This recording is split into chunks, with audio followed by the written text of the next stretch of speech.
Hello everyone, welcome back to my computer project. Today I am going to go through a new register. So this is another 8-bit register. The last one I made was for the output register. Um, so it can go in and out from the bus, but it also ties directly to the display. This one's different in that it has the in and out capabilities, but it's going to be tied directly to the ALU. So this is the actual memory. Uh, it's similar concept as before, using diodes and stuff. But this one's a little bit better laid out. So previously these were a bit wider. Each cell was a bit wider, and I'd have 4 along here and 4 along here, and loads of wires going all the way through it. And it was really difficult to weave all that in and out. So I came up with a new design where these are actually only 2 wide, and they're just long. And this is the same design as I plan to use for my RAM. But on the RAM, these diodes will actually, the lines will actually go overhead, not underneath. On here they go underneath. So on the RAM they go overhead, just to save space. Yeah, these also use a lot less power. So the way this memory works is it's basically you have 2 transistors, and they're both fed power, but one side goes to the base of the other through another resistor. So when one is powered on, the other one has to be powered off because it's being connected to ground. And if you force that to switch, it will be the opposite way. So while this one's on, the other one is forced to be off. So before, that used 10k resistors to the base, but 1k resistors to power. So when the one that was off was basically just sinking current from power to ground through a 1k resistor, which I can't remember. I think it's like 4 milliamps, 5 milliamps that just wastes. And that's what I do a lot in my in my whole build, and that's why it uses a lot of power. So this one's a little bit more sensible in that it has 10k's to the base and 10k's from power. This does mean it's a lot more sensitive, but it's still enough to switch these boards how they need to be switched. Yeah, so that's the actual memory. What was this? This is the tri-state buffer. So this is a different design as well. My previous tri-state buffers were based on logical schematics. So it was like you'd have your input and your enable, you'd have an inverter, and then you have 2 NAND gates and 2 resistors. So obviously 2 resistors, each NAND gate has 2 inputs, so that's 4 resistors, and the inverter is transistors. So that adds up to 2, 4, 6, 7 transistors. This is done using only 4. So it's my own design, and yeah, it just saves a little bit more space. So it's not a double invert. I can't even remember. I sort of made this up. Let me work this out a second here. So yeah, these are the transistors you usually see at the end of tri-state buffer. So one lets power come into it, and the other one lets power go from there to ground. So the output is actually in the middle, and that's where these green wires go. So these green wires are the output. So one of them brings in power, one of them sends it to ground. So this allows you to source current and sink current and turn off. This setup's a little bit different. I can't remember exactly what I'm doing. This is definitely going to ground, and this one's going to ground as well. So I think what I'm doing is enabling it sends. I don't know. I'll have to go through it at another point because it's sort of not in my memory at the moment. But yeah, so that's the tri-state buffer, and this is the memory. So the memory will probably go on bottom just because it's easier to access. I don't need to access it as much, but yeah. Anyway, this is a board that has LEDs on it, so I can see what's actually in the register, and it just adds some nice lighting effects. But this is also what allows it to be directly connected to the ALU. So the ALU connection to the ALU will be constant. So whatever's in memory needs to go to the ALU all the time. This would only switch it on and off, and this goes to the bus, not the ALU. So this one will take what's in memory, which is this, and these are buffers, but they're not double not gating buffers like I used to do. These are actually using so you've got NPN transistors here and PNP transistors here. So when it's off, there's absolutely no current, and when it's on, the current just goes out. So it doesn't waste any energy, dumping stuff to ground. It only does that when it's actually on. When it's off, nothing moves about, which is a lot better. But it was very sensitive compared to usual. So this does sink a bit to ground. When it's sunk to ground, the PNP transistor turns on because that's just how it works. If there's a way for the power to go out through the base, it will, and it will turn on. So I had to put these diodes in here as well. They're a bit of a hack. So as you can see, I didn't really reserve space for them, so they're a bit of a hack. But they bring the voltage down enough so it's not so sensitive, but it still works when the threshold is met by that being on. Yeah, so this shows the what's in the register, and it constantly outputs what's in here out of here, but boosted. So this is like enough power for the actual ALU, because the ALU is a bit crap still, and it requires a fair bit of current to actually work. Yeah, that's those, and I'm going to put them together and try and test it. I think I've got enough. I think I've got ready enough DuPont cables. These are just female to female ones. There's some male to females over there as well. So I'm going to put this together. I'm going to actually build it on its feet as well. But I'll fast forward through all this.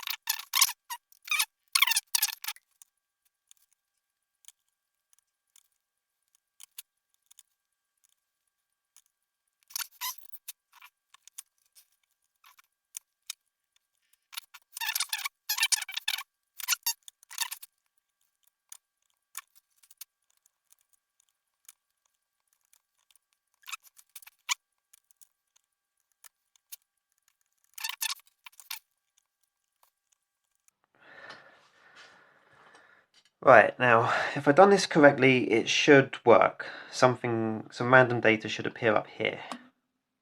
I hope. Or nothing. Oh wait, I accidentally put that into power. Here we go. Oh, still nothing. Okay. Okay, so it's not putting in random data, but it is putting in data that I set. That's unusual. So maybe this setup. Oh, hello. Look. Yeah. Anyway, so that's how sensitive it is. Yeah, but yeah. So maybe this setup is actually just draining a little bit of power from one side of the memory, so it always sets at 0 when it starts up. But as you can see here, I've got 4 on and 4 low, and if I write it, that's exactly what it shows. If I do 4 on, 2 off, 2 on, it should write that as well. Okay, that's inverted. Trying to wonder if that matters. It's not meant to be inverted.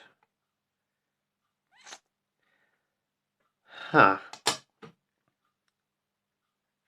Got that right. Yeah, I got that right around. Okay, so that's a bit concerning. When I don't recall this happening when I was testing it, so maybe I made a mistake. I mean, obviously it works. It's just doing things in slightly the wrong order. I mean, I don't really mind if this display is inverted. What really matters is that actually no, it does matter because that's going out to. What I'll do, I'll test with an LED. Let's put that there. Let's just. No, that's the wrong ones. These ones. Right, so that's the wrong one as well. Here we go. Right, so we'll plug one of these in and test the output of this. Right, so that's a 1. Is that this one? No, it's the opposite one. It's this one over here.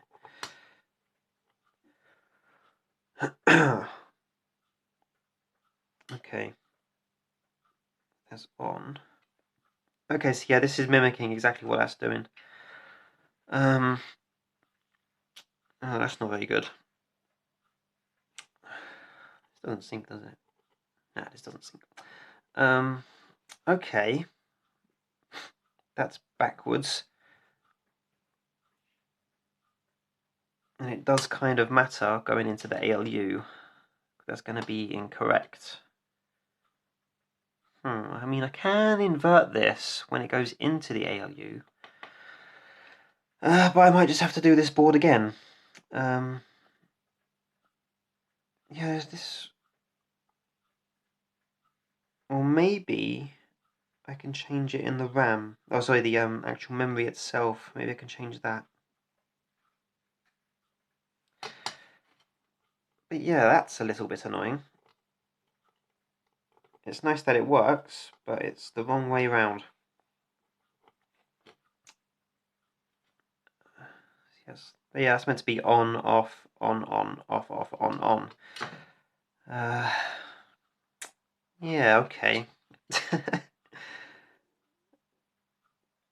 That's annoying. I don't think I've messed anything up here, but I'm going to try... I'll swap all this round to the tri-state buffer and we'll test that instead.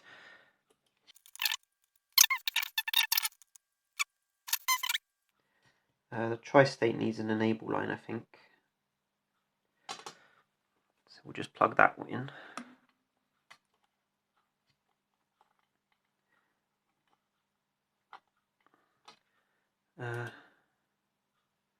So it's not doing anything at the moment. Just try and get something... Oh, no, maybe I need... Oh, yeah, so I need to plug this in to enable it. To enable output. So that's... Is this the correct one? Okay, so that's inverted, which means it's going out to the ALU wrong. But the tri-state buffer is fine. So when it's a 1, it's a 1.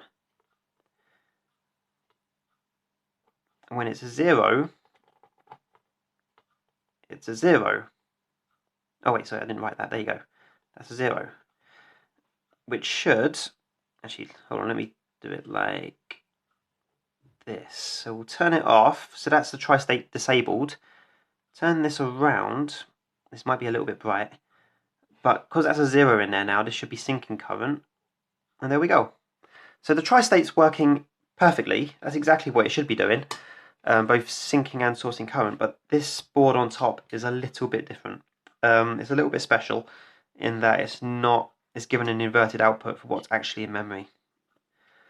Yeah, so I might have to redo this top board. I don't know how that happened. I was testing it frequently and yeah, something went wrong.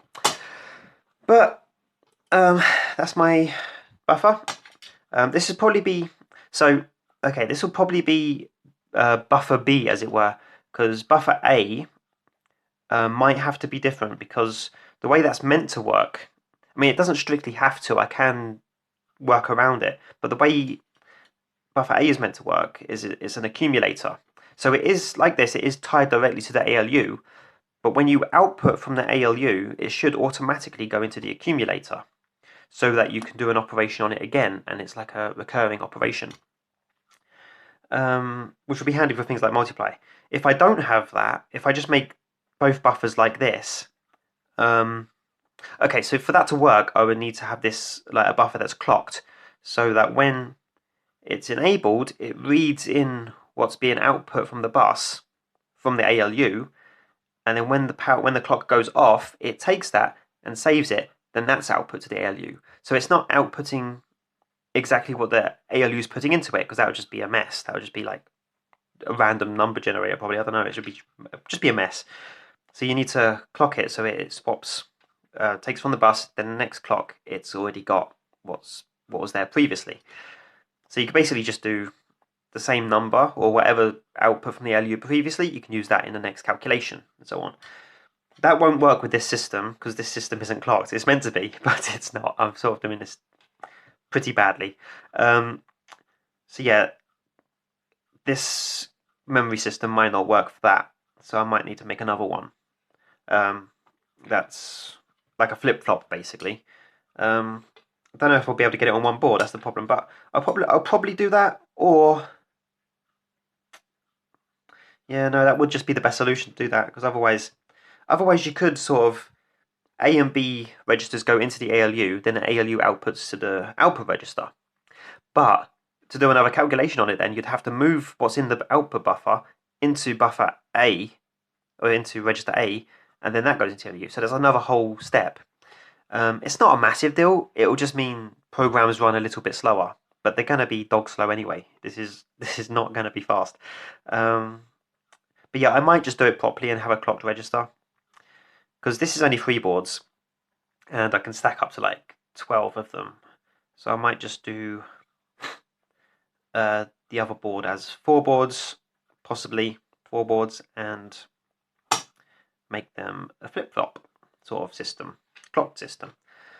But yeah, I think that's all. Got a bit of post. This literally just came through the door before I started doing the video.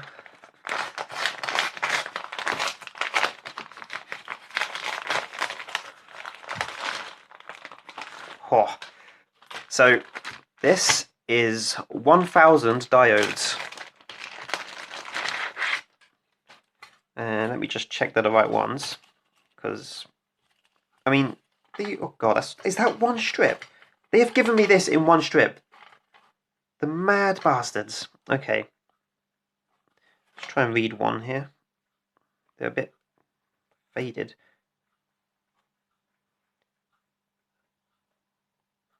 Okay. N1007. So yeah, that is the same as the diodes I'm using now.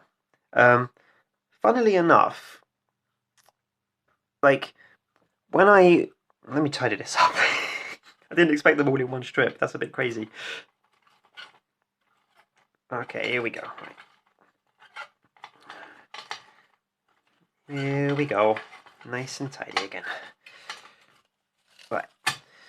I'm gonna have to. Look, usually when you order strips like this, they give you them in strips of 100, so you can actually count them. Yeah, this is going to be a tricky one to count. I'll probably just measure it and do an estimate, but it should be 1,000. And this is mainly for the RAM, because I worked out that just doing like, so you remember last week I showed off these boards. Now I can fit 16 bytes on this, I believe. I actually need to double check. But 16 bytes will require. So there's 4 diodes per cell, minimum 4 diodes per cell, and there's 8 cells in a byte, and there'll be 16 bytes. That's 512 diodes. So this is just over double what I need, because like I said, I might want to expand the RAM in the future, and I'll need to buy even more of these if I do that. But yeah, half of these will be on this board, which is pretty crazy to think, because that's quite big. But yeah, something about the diodes is that the first diodes I ordered, which were these ones, but I got them from China, and they had really thin leads, and I didn't really care at the time. It didn't matter.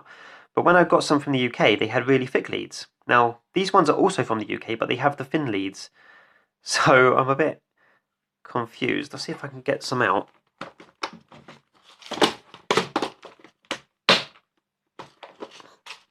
Right, here we go. Right, let's get. So this is one of the original ones, and this is one of the thick lead ones. Now I've measured them, I've tested them and stuff. They seem identical. So this is one of the originals, which looks very similar to this one. The new one has slightly longer leads, not labelled as nicely, or as clearly at least. It's also thinner. I might have to do some tests on these. It's also smaller. hard to see. And this is the thicker lead ones, which are the same size as the thin lead original diodes, but yeah, these, I'm going to have to do some tests on them to double check they are the right type. It shouldn't matter, because like you get these in different types, and I've been reading online, apparently there is some suspicions, when you get a 1007, they're actually giving you a different labeled 1001, but it shouldn't really matter for this. I think the main thing is just voltage, capacity and stuff, like maximum voltage you can pass through it, which I'm not even getting near to either of these. So it should be okay. It's just oddity, and I'd rather they were all the same, But yeah, I didn't mind the leads so much. It was just the leads that were different, but these actually seem physically different. That is smaller. But I'll do some tests on it, and they'll probably be the same. Who knows? Yeah, that's all for today. Thank you for watching, and I'll see you next week.